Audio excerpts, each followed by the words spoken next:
Hello friends, welcome to MS Maths.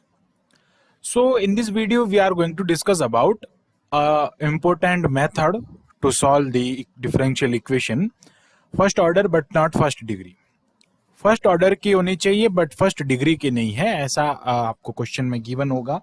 And ये जो है इसके मेथड हमने डिस्कस कर लिए हैं इनके मेथड को। वो हमने किया solvable for p, solvable for y and इसमें हम बात करेंगे सॉल्वेबल फॉर x। एंड इसका एक और मेथड आता है जिसको हम कहते हैं क्लेरो मेथड। ये बेसिकली क्लेरो मेथड होता है और इसको हम लैग्रांजेस मेथड के नाम से भी जानते हैं, जो उसकी एक अदर इक्वेशन शेप होती है। सो बेसिकली इसके चार मेथड होते हैं इसको सॉल्व करने के लिए, और उन चार में हमने p, y एंड x के बारे में वीडियो हमने बनाए हैं। हम आगे भी इसके बारे में वीडियो बनाएंगे जो कि आपको हमारे प्लेलिस्ट में मिल जाएंगे और उस प्लेलिस्ट की लिंक आपको डिस्क्रिप्शन में मिल जाएगी। तो यहाँ पे आप देख सकते हैं कि p, y एंड x से कैसे इस पे वीडियो से देख सकते हैं इनको कैसे सॉल्व किया जाता है। एंड इम्पोर्टेंट यहाँ पे जो क्लेरो फॉर्म होता है, क्लेरो इक्वेशंस होती है, उससे हम इसको सॉल्व करने का सोचते हैं। तो आज हम बात करेंगे यहाँ पे x के बारे में। तो x हम देखते हैं कि अगर सॉल्वेबल फॉर x होगा तो आपको क्या कंडीशन होगी तब सॉल्वेबल फॉर x होगा। p के लिए भी एक कंडीशन होती है, y के लिए भी एक कंडीशन होती है, सो x के लिए भी एक कंडीशन होगी। इस मेथड मतलब इस फॉर्मेट को हम कहते हैं सॉल्वेबल फॉर x। ये x के लिए हल हो रहा है।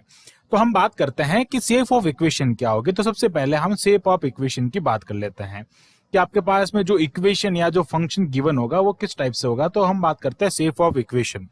सो ये basically x is equal to function को मैं f1 से डिनोट कर रहा हूं, x कॉमा p में होगा। अब एक चीज ध्यान रखें यहाँ पे कि p जो है वो dy बाई dx है। इट मीन्स हमने p को dy बाई dx का एक नोटेशन के रूप में, नोटेशन की फॉर्म में यहाँ पे रखा है।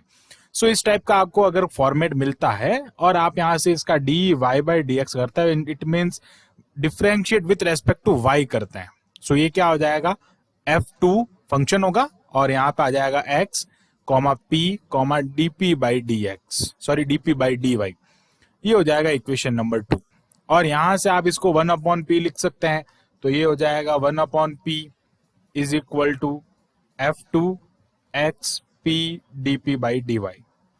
ओके, तो इस टाइप से आप इसको सॉल्व कर सकते हैं और यहां से आपको क्या मिलेगा, एक डिफरेंशियल इक्वेशन की फॉर्म मिलेगी। ओके, वो डिफरेंशियल इक्वेशन की फॉर्म कब मिलेगी, इन दोनों इक्वेशन को सॉल्व करने पे। आप इस इक्वेशन को सॉल्व करते हैं, जैसे मैं इक्वेशन नंबर जो 2 है वो मैं इस इक्वेशन को कह देता हूं, ये जो इक्वेशन है हमारी, ये इक्वेशन नंबर 2 है। तो हम यहाँ पे लिखते हैं on solving the equation number 2। अगर हम इक्वेशन नंबर 2 को सॉल्व करते हैं तो आपके पास में एक डिफरेंशियल इक्वेशन मिलती है, और उस डिफरेंशियल इक्वेशन मिलने में आपके पास में 2 केस होते हैं। अब वहां पे 2 केसेस कैसे होंगे उनके बारे में हम यहाँ पे डिस्कस करते हैं। और डिफरेंशियल इक्वेशन की मैं बात करता हूं तो डिफरेंशियल इक्वेशन कुछ इस टाइप से मिल जाएगी, f of x, p and c। ये हो जाएगा इसका आंसर, बट इस आंसर में 2 केसेस का यूज हम करेंगे। अब हम बात करते हैं सबसे पहले केस नंबर 1 की। So what is the case number first. Case number first कुछ इस टाइप से है कि if we can find the value of p, okay, if यहां पे हम लिखते हैं if we can find out the value of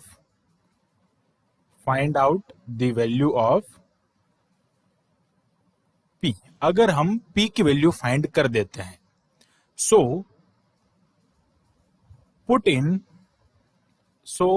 we can get answer या get solution of that equation on putting in the question। अगर हम उस question वाले इक्वेशन में इन द इक्वेशन नंबर 1 लिख सकते हैं, हम यहाँ पे इन द इक्वेशन नंबर 1, अगर हम इसको p की वैल्यू अगर यहाँ से फाइंड कर लेते हैं और उस p की वैल्यू को हम यहाँ पे पुट कर देते हैं इक्वेशन नंबर 1 में, तो हमारा इक्वेशन का वो सॉल्यूशन होगा। ओके, अब हम बात करते हैं यहाँ पे सेकंड केस की। तो सेकंड केस में क्या होगा, आपको क्या करना पड़ेगा कि वहां पे हम अगर p की वैल्यू फाइंड नहीं कर पाते, if we can't find the value of p, तो मैं यहाँ पे लिखता हूं case number second. Case number second का क्या मीनिंग हो जाएगा कि if we can't find the value of p। अगर हम यहां से p की वैल्यू नहीं फाइंड कर सकते, सो दैट आप क्या कर सकते हैं, वहां से x की वैल्यू फाइंड कर सकते हैं function of p and c की फॉर्म में। ओके, p कॉमा c की फॉर्म में आप इसका आंसर फाइंड कर सकते हो ये। या फिर अगर आप यहाँ पे इसको सॉल्व कर रहे हैं y के रेस्पेक्ट में, तो आपके पास में यहाँ पे फर्स्ट आपके पास में क्या आ जाएगा, ये y की वैल्यू आ जाएगी। अब इस y की वैल्यू को आप अगर इक्वेशन नंबर 1 में पुट करते हैं, पुट इन इक्वेशन नंबर 1, तो यहाँ पे लिख लेते हैं कि पुट इन इक्वेशन नंबर 1। अगर आप इसको इक्वेशन नंबर 1 में पुट करते हैं तो क्या आता है, x is equal to function of p and c। So ये both are the answer of this, both are the answer of that equation. ये दोनों क्या होंगे, उसके आंसर होंगे। तो ये क्या हो जाएगा, उसके लिए सॉल्यूशन हो जाएगा। तो आपको मैंने यहाँ पे दोनों कंडीशन बताई कि केस नंबर फर्स्ट में अगर हम p की वैल्यू फाइंड कर सकते हैं तो हम केस नंबर 1 का यूज करेंगे। अगर हम p की वैल्यू फाइंड नहीं कर पाते हैं तो यहाँ पे y उसके लिए सॉल्यूशन हो जाएगा। तो ये हम यहाँ पे इस टाइप से क्वेश्चन को सॉल्व करके देखते हैं। अगर आपको क्वेश्चन में y नहीं है, जैसे आप देख सकते हैं y की वैल्यू जो होती है वो क्वेश्चन में गिवन नहीं होगी, क्योंकि हमारा फंक्शन तो यहाँ पे किस में है, x एंड p में। तो y की वैल्यू यहाँ से हम कैसे फाइंड करेंगे, तो उस x को ही क्या करेंगे, हम y लेट करेंगे। कैसे देखेंगे वो हम आगे क्वेश्चन में देखते हैं। x को y कैसे लेट करना है, मतलब ये जो होगा इसका इसका आंसर हम लेट कर देंगे। अगर वो इसमें y में पुट कर सकते हैं तो हम उसमें भी पुट कर सकते हैं, नहीं तो बेसिकली यही इसका आंसर हो सकता है। तो हम यहाँ पे क्वेश्चन के थ्रू इसको समझते हैं कि कैसे हम इसको सॉल्व करेंगे। ओके, तो हम देखते हैं यहाँ पे एक क्वेश्चन। तो क्वेश्चन बेसिकली कुछ इस टाइप से, आप यहाँ पे देख सकते हैं एग्जाम्पल है। ये एग्जाम्पल है यहाँ पे p इज इक्वल टू, ये देखा आप यहाँ पे p is equal to 10 x minus p upon 1 plus x square. तो इसकी वैल्यू अगर आपको फाइंड करनी है तो पहले तो आपको इसको x की फॉर्म में कन्वर्ट करना पड़ेगा, यानी कि पूरा का पूरा आपको x के लिए सॉल्वेबल करना है। तो x को फ्री करना पड़ेगा। इट मींस हम इसको जब सॉल्व करते हैं तो x यहां से फ्री करते हैं। x कैसे फ्री करेंगे उसको आप देखें। x फ्री करने के लिए मैं यहां से इसको लिख रहा हूं tan inverse p is equal to x minus p upon ये हो गया 1 प्लस पी स्क्वायर। ध्यान रखना यहाँ पे p जो है वो dy बाई dx है। ओके, ये क्वेश्चन में हम ऐसे इसका नोटेशन की फॉर्म में आपको गिवन होगा। तो अब हम क्या करते हैं, x को फ्री कर देते हैं। इट मींस ये क्या हो जाएगा, tan इनवर्स p प्लस क्या हो जाएगा, p upon 1 plus P square. अब हमको क्या करना है, यहाँ से हमारा जो है वो क्वेश्चन की फॉर्म यहाँ से आ रही है। तो हम क्या करेंगे, इक्वेशन नंबर 1 इसको लिख लेंगे। तो यहाँ पे हम लिखेंगे यहाँ पे on differentiating with respect to y। हम यहाँ पे y के रेस्पेक्ट में डिफरेंशिएट करेंगे, then we will get dx by dy is equal to tan inverse का क्या हो जाएगा 1 प्लस पी स्क्वायर, एंड आगे क्या आ जाएगा dp upon dy। Okay, plus क्या हो जाएगा, अगर हम यहाँ पे इसको uv से सॉल्व करते हैं तो ये आ जाएगा हमारे पास में यहाँ पे u इंटू वी से अगर हम इसको सॉल्व करते हैं तो ये हो जाएगा 1 plus P square whole square. ये हो जाएगा v और ये हो जाएगा u। ओके, डिफरेंशिएशन तो आता ही होगा। तो हम यहाँ पे क्या करते हैं, इसका डिफरेंशिएट कर देते हैं। फिर 1 plus P square as it is रहेगा, ये हो जाएगा dp अपॉन y, माइनस क्या हो जाएगा p एज इट इज रहेगा, 1 प्लस पी स्क्वायर का क्या हो जाएगा 2p हो जाएगा, एंड वापस क्या आ जाएगा dp अपॉन y। अब हम इसको सिंप्लीफाई कर देते हैं। तो एक चीज आप ध्यान रखें, यहाँ पे dx अपॉन dp को dx अपॉन dy को हम क्या लिख सकते हैं, 1 अपॉन p लिख सकते हैं, क्योंकि p is equal to dy by dx होता है।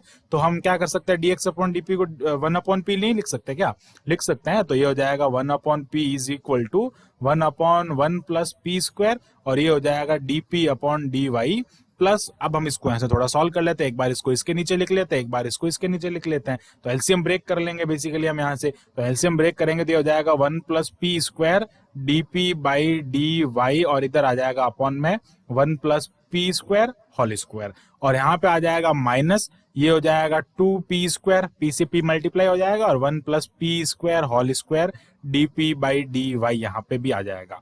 तो आप देख सकते हैं यहाँ पे हम इसको थोड़ा और सॉल्व कर लेते हैं। जब हम इसको और इसका सिंप्लीफिकेशन कर लेते हैं तो 1 upon p is equal to ये हो जाएगा, यहाँ से इसका अब हम सिंप्लीफाई कर लेते हैं तो 1 अपॉन पी स्क्वायर ये एज इट इज रहेगा 1 plus P square dp upon d y, और यहाँ से इसको सिंप्लीफाई अगर आप करते हैं तो 1 upon 1 plus P square.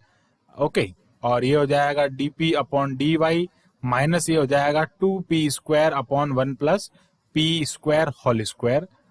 Okay, ये यहाँ पे पी स्क्वायर भी है, और ये हो जाएगा dp अपॉन dy। अब आप देख सकते हैं यहाँ पे कि ये टर्म और ये टर्म जो है वो ऐड हो रहा है. It means 1/p is equal to 2 of 1 plus P square and dp by dy.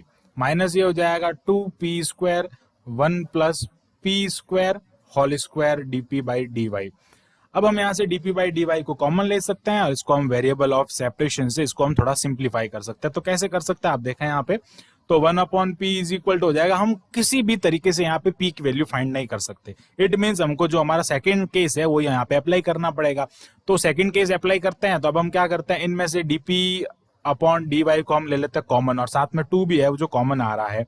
Okay okay okay, हम यहाँ से ये 1 प्लस पी स्क्वायर को भी कॉमन ले सकते हैं. It means 2 upon 1 plus P square को हमने कॉमन ले लिया और dp अपॉन dy को भी कॉमन ले लिया. यहाँ पे तो 1 ही रिमेनिंग होगा. यहाँ पे रिमेनिंग कौन होगा, 1 अपॉन. ओके तो यहाँ पे हम जो है पी स्क्वायर नहीं ले रहे. इट मीन्स यहाँ से रिमेनिंग होगा P square upon 1 plus P square. Okay ये यहाँ पे हो जाएगा, रिमेनिंग बच जाएगा. अब आपको यहाँ से वैल्यू किसकी फाइंड करनी है, इसका सिंप्लीफिकेशन करना है. dp अपॉन dy की वैल्यू फाइंड कर लो. तो इसको हम थोड़ा सिंप्लीफाई कर लेते हैं, वेरिएबल और सेपरेशन से इसको सॉल्व करके हमारा आंसर बिल्कुल सिंपल तरीके से यहाँ पे निकल जाएगा. तो हमको बेसिकली यहाँ पे सेपरेट करना है, वेरिएबल और सेपरेशन लगाना है ना. तो सेपरेट कैसे करेंगे वो हम यहाँ पे देख लेते हैं. तो सेपरेट करने के लिए आप क्या करें यहाँ पे कि ये हो जाएगा 1 upon p is equal to 2 upon 1 plus P square dp upon dy. हम इसका थोड़ा सॉल्यूशन कर लेते हैं. तो ये क्या हो जाएगा, 1 माइनस पी स्क्वायर माइनस ये हो गया पी स्क्वायर अपॉन क्या हो जाएगा, सॉरी 1 प्लस पी स्क्वायर ही रहेगा ये. तो ये हो जाएगा minus P square and 1 plus P square. और यहाँ से ये जो है वो पूरा क्या हो रहा है, कट हो रहा है इसके. इट मीन्स ये क्या हो जाएगा, 1 upon p is equal to 2 upon ये यहाँ पे इसके साथ में वापस मल्टीप्लाई हो जाएगा. तो ये हो जाएगा 1 plus P square whole square dp upon dy. Okay अब हम यहाँ से इनके वेरिएबल का सेपरेशन कर लेते हैं. इट मीन्स यहाँ से हम क्या करते हैं कि ये जो p है इसको उधर भेज देते हैं और dy को इधर ले आते हैं. तो ये हो जाएगा dy इज इक्वल टू ये हो जाएगा 2p upon 1 plus P square whole square dp. अब हम इसका इंटीग्रेशन कर लेते हैं. तो इंटीग्रेशन ऑफ dy और 2 को हम बाहर रख देते हैं. ये हो जाएगा p upon 1 plus P square whole square. Okay और ये आ जाएगा यहाँ पे आपके पास में dp. ओके अब हम यहाँ से इसका इंटीग्रेशन करते हैं. तो कुछ लेट कर लेते हैं. जैसे हम यहाँ पे क्या करते हैं, 1 प्लस पी स्क्वायर को हमने यहाँ पे t लेट कर दिया. तो ये क्या हो जाएगा, 2p dp is equal to dt. It means यहाँ से ये जो 2p dp है इसकी जगह पे क्या आ जाएगा, dt आ जाएगा. तो हम इसको क्या करते हैं, यहाँ से सिंप्लीफाई कर लेते हैं. तो ये हो जाएगा y इज इक्वल टू यहाँ पे आ जाएगा आपके पास में, इसको हमने लेट किया dt. तो ये हो जाएगा dt अपॉन यहाँ पे आ जाएगा टी स्क्वायर. तो ये हो जाएगा y is equal to integration of t raise to power -2 and ये हो जाएगा dt. अब -2 का इंटीग्रेशन आप कर ही सकते हो. तो ये हो जाएगा y is equal to integration अगर हम करते हैं यहाँ से तो t is equal to -2 plus 1. Okay मैं सिंपल जो इसका यहाँ पे डायरेक्टली लिख लेता हूँ, -1 अपॉन ये हो जाएगा -1 प्लस इसका हम यहाँ पे लिख देंगे c. तो y is equal to -1 upon t plus ये हो जाएगा c. इट मीन्स हम क्या करते हैं यहाँ से कि इसको लिख देते हैं y is equal to -1 upon 1 plus P square plus c square plus c हो जाएगा. और अब हम यहाँ से इसका सिंप्लीफिकेशन कर लेते हैं. तो ये हो जाएगा y plus 1 upon 1 plus P square is equal to C. So ये आ जाएगा हमारे पास में इसका आंसर. तो आप यहाँ से देख सकते हैं हमने किस टाइप से इस क्वेश्चन को सॉल्व किया. बहुत ही सिंपल क्वेश्चन है. अब ये जो आंसर है ना, यहाँ से हम इसकी वैल्यू जो है वो पुट नहीं कर सकते, इसलिए हमने इसको यहाँ पे आंसर लेट कर दिया है. तो इसका आंसर इस टाइप से आ जाएगा. अगर p की वैल्यू कहीं से भी निकल जाती है यहाँ से, उस p की वैल्यू को आप यहाँ पे पुट कर दें और यहाँ पे पुट करने के बाद में आप उस x की वैल्यू को x में भी उसको इस इक्वेशन के सॉल्यूशन को फाइंड कर सकते हैं. So thanks for watching this video. Keep watching MS Maths and subscribe the channel MS Maths for more interesting videos and all the topics of PSC first year and second year.